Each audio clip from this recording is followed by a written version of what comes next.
The Three-Fifths Compromise is not a pro-discrimination compromise. It was not. And if you believe that, I got some magic beans for sale.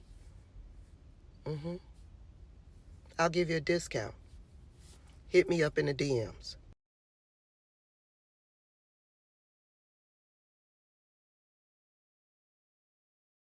I would like to share with you the Three-Fifths Compromise is not a pro-discrimination compromise. It was not a pro-discrimination or a slave-driving compromise that the founders made. It was actually just the opposite.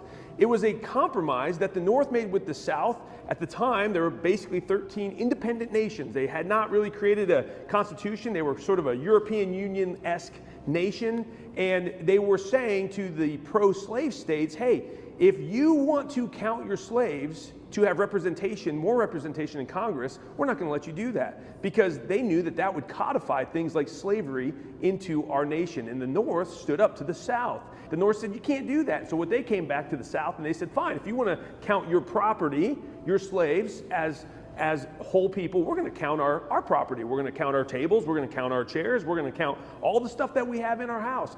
And the South said, well, you can't do that. And they said, well, you're doing it with your property. We're doing it with our property.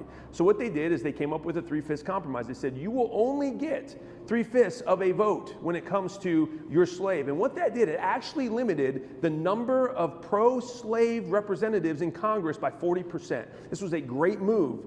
And how did we get to this place? We got to this place because of DEI in education. And that's why you had the Senate Democrats who were getting up talking about the Three-Fifths Compromise like it was some sort of terrible thing in our past. It was not. It actually was the exact opposite.